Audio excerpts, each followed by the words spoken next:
کسی کو شک پڑ جاتا ہے حضرت امیر معاویہ پر، او خدا کے بندے، حضرت امیر معاویہ رضی اللہ تعالیٰ عنہ تو وہ شخصیت ہے، نبی پاک صلی اللہ علیہ وسلم نے امام حسن کو اپنے ساتھ ممبر پہ بٹھا کے فرمایا یہ میرا پتر چودھری ہے، یہ سردار ہے، یہ سید ہے۔ حضور کس طرح؟ فرمایا جب مسلمانوں کی دو جماعتیں لڑیں گی تو یہ صلح کرائے گا۔ تو وہ حضرت امیر معاویہ کی جماعت جس کے ساتھ حضرت امام حسن صلح کرے، تجھے کیوں نہیں قبول؟ بلا وجہ الجھتے ہو، بلا کہتے جی وہ یزید کے ابا جی تھے، تو نوح علیہ السلام کا بیٹا بھی تو کافر تھا نا، تو کافر کا باپ ہونے کا معنی یہ ہے کہ آپ الزام لگا دیں گے؟ عجیب آپ بات کرتے ہیں۔ قیامت میں کوئی کسی کا بوجھ، قرآن نے فیصلہ کر دیا، کوئی کسی کا بوجھ، یزید اپنے معاملات کی جواب دے گا، اس کے گھر والے اس کی باتوں کا جواب، اور جو یہ کہتے ہیں نا کہ ان کے والد معاذ اللہ ٹھیک نہیں تھے، وہ یہ بھی لکھتے ہیں کہ یزید کا پتر بڑا ٹھیک تھا۔ یزید کے بیٹا ہے جس کا نام معاویہ بن یزید ہے، یزید کے بعد لوگوں نے تخت پہ بٹھایا، 40 دن اس نے حکومت کی، لوگوں سے کہنے لگا کہ نہ میں اس کرسی کے قابل ہوں، نہ میرا باپ قابل تھا۔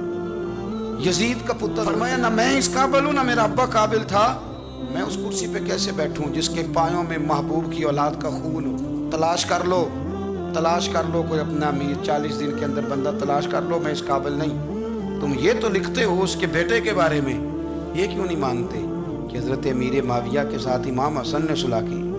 آپ بات کو سمجھیں۔ اور کچھ اتنے بیوقوف ہیں، اتنے نادان ہیں، ان کو کوئی اور بات نہیں ملتی تو کہتے ہیں امام حسین کو آنا نہیں چاہیے تھا، حکومت بن گئی تھی، یزید بیٹھ گیا تھا، معاذ اللہ۔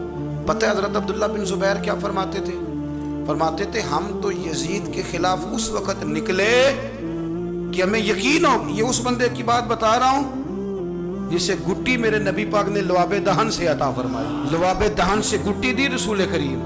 حضرت ابوبکر صدیق کے سے حضرت زبیر بن عوام جو حضور کی پھپھی کے بیٹے ہیں، ان کے بیٹے حضرت عبداللہ بن زبیر کہتے ہیں ہم تو یزید کے خلاف اس وقت نکلے کہ ہمیں ڈر تھا، اگر اب بھی نہ نکلے تو آسمان سے پتھر برسیں گے، کہیں ہمیں سزا نہ ملی۔ اتنا بڑا مجرم اور تم کہتے ہو امام حسین کو نکلنا نہیں چاہیے تھا۔ تو خرابی ہوتی ہے میرے عزیز، خرابی ہوتی۔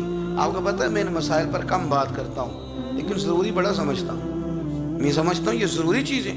مہربانی فرمائیں کسی جگہ بھی کسی ایک کے بارے میں بھی اپنے عقیدے میں کبھی کوئی کمزوری پیدا، کبھی نہ کوئی کمزوری پیدا، اتنی سی بھی بات کسی کی سننا، کسی کی کرنا، ڈسکس، ہمارا منصب ہی نہیں۔ اور کچھ اور بیوقوف ہیں۔ میں یونیورسٹی میں تھا چند دن پہلے، تو لیکچر کے بعد ایک دوست مجھے کہنے لگے کہ مولوی ایک دوسرے کے پیچھے نماز نہیں پڑھتے۔ میں نے اس کو کچھ پیار کی دلیلیں بھی دی، محبت کی، اس کو کہتے ہیں الزامی جواب ہمارے اصول تفسیر میں۔ میں نے اسے کہا کہ ایک ڈاکٹر سے دوائی لے لیں، دوسرے کے پاس جائیں تو کہتے ہیں اسے تو پتہ ہی کوئی نہیں، تم غلط آدمی کے پاس چلے گئے۔ تو اس سے آپ کو ٹینشن نہیں ہوتی؟ یہ روز سیاستدان دھما چوکڑی مچا رہے ہوتے ہیں کہ فلانا چور ہے، فلانا چور ہے، تو اس سے نہیں ٹینشن، مولویوں کی ٹینشن ہے تم۔ کہنے لگا جی نہیں، کیوں نہیں نماز پڑھتے؟ میں نے اسے کہا یار، اور وہ مجھے کہنے لگا جی آپ بڑی مثبت بات کرتے ہیں تو اس لیے میں نے آپ سے سوال کیا ہے۔ میں نے کہا یار بڑی سادی سی بات ہے، اگر تیری سمجھ میں آ گئی تو ٹھیک ہے، نہ بھی آئی تو منوانا تو میرے ذمہ ہے بھی نہیں، بتانا میرے ذمہ ہے۔ تو یہ بتا، میں نے کہا تیرے ابا جی کو، تیری اماں کو بندہ کافر کہہ گزرے، کوئی مولوی بہت بڑا شیخ الحدیث ہو، اصول تفسیر پہ، فقہ پہ، حدیث پہ دسترس رکھتا ہو، اور مستحضر علم ہو اس بندے کا، تیرے ابے اور اماں کو کافر کہے تو نماز پڑھتا ہے؟ کہنے لگا نہیں۔ تو میں نے کہا جو میرے نبی پاک کے ماں باپ کو مشرک مانے، اور میں نے کہا اگر تم نے دلیل چاہیے ہوگی تو بندے میں تمہیں دوں گا اور بائی نیم دوں گا، اور میں ان کی تحریریں تمہیں دوں گا جو مر گئے یہ لکھتے ہوئے کہ چونکہ وہ پہلے چلے گئے تھے، انہوں نے کلمہ نہیں پڑھا، لہذا معاذ اللہ صبح معاذ اللہ دوزخ میں جائیں گے۔ تیرا حوصلہ پڑھتا ہے تو پڑھ نماز، میرا تو نہیں پڑھتا، میں کیسے پڑھوں؟ اور اس قدر کمزور نظریے کا آدمی کہ اپنے قلم سے لکھتا ہے، اپنے قلم سے اپنی کتاب میں لکھتا ہے کہ جس مچھلی کے پیٹ میں حضرت یونس نے کچھ دن گزارے وہ مچھلی جنت میں جائے گی۔ تو شرم نہیں آتی؟ جس مچھلی کے پیٹ میں یونس چند دن رہے وہ جنت میں جائے گی، اور جس ماں کے پیٹ میں مدینے والے رسول 9 مہینے رہے، یہ حیا نہیں آتی تجھے بات کرتے؟ پھر بھی سمجھ نہ آئے تو ہم سے آ کے عقیدہ سن، ہو درود تجھ پہ بھی آمنہ، ہو درود تجھ پہ بھی، تیرے لال پر بھی سلام ہو، تیری گود کتنی عظیم ہے، تیری گود کتنی. یار آپ مجھے دلیل دینا. میں آپ ہماری ساڑی تے باٹی کو نہیں تے سانجی کے نال ہونی ہے. ہمارا کسی سے ذاتی رٹا ہی کوئی نہیں. آپ بات کو سمجھیں. لیکن تجھے کوئی اور چیز لکھنے کو ملی کوئی نہیں. تو نے قلم اٹھایا اور تو تکلیف دیتا ہے نبی پاک کو. تو وصیہ والدین کو معاذ اللہ یہ لفظ کہہ کے گزر جاتا ہے. اور ان کے نام دیکھو. آمنہ نام کیا ہے؟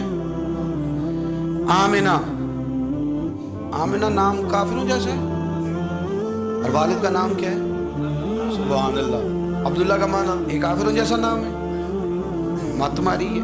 اور کتابیں لکھی جا رہی ہیں اور سیرت لکھی جا رہی ہے اور دلیلیں دی جا رہی ہیں. لوگوں کو خیال ہی نہیں آتا. عجیب فلسفہ ہے. 4 اقوال ہمارے بزرگوں نے لکھے ہیں نبی پاک کے والدین کے بارے میں. سب سے پہلے امام سیوطی فرماتے ہیں رسول کریم علیہ السلام نے فرمایا کہ پوری دنیا میں جب کفر رہتا ہے تب بھی 10 لوگ اللہ کی توحید پر ہمیشہ قائم رہتے ہیں. یہ نہیں ہو سکتا کہ ساری دنیا کفر سے بھر جائے.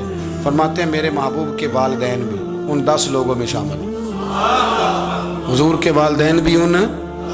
اور دوسرا قول آپ فرماتے ہیں نبی پاک کے والدین زمانہ فطرت پہ تھے. زمانہ فطرت وہ زمانہ ہوتا ہے جس کے اندر نبی نہیں ہوتا. تو لوگ جس دین کو بہتر سمجھتے ہیں اللہ کی توحید کے ساتھ اس پر عمل کرتے ہیں تو ان پر کوئی مواخذہ. اور تیسری بات یہ کہ نبی پاک کے والدین حضرت ابراہیم کی ملت پر تھے. حضرت ابراہیم کے دین پر تھے. اور حضرت ابراہیم کا وہ دین ہے جس کو قرآن کہتا ہے کہ وہی دین ابراہیمی دین محمدی ہے صلی اللہ علیہ وسلم. وہی دین محمدی ہے. اور چوتھی بات اس کو علامہ ذہبی نے لکھا, علامہ خفاجی نے لکھا, قاضی اجاز نے لکھا, محدثین نے لکھا. حدیث کی راوی سیدہ عائشہ صدیقہ رضی اللہ تعالیٰ عنہ کہتی ہیں رات کو میں اٹھی تو میں نے نبی پاک صلی اللہ علیہ وسلم کو روتے ہوئے دیکھا. یا رسول اللہ کیا ہوا؟ فرمایا میں نے رب کریم کی بارگاہ میں عرض کی تھی یا اللہ میرے ماں باپ کو زندہ کر دے تاکہ وہ میرا کلمہ پڑھ لیں. ہیں تو وہ پہلے بھی دین فطرت پر انہیں کنتم خیر امت ان کا اعزاز بھی نصیب ہو جائے. تو حضور فرمانے لگے اللہ نے انہیں زندہ کیا ہے, وہ میرا کلمہ پڑھ کے دوبارہ قبروں میں گئے ہیں.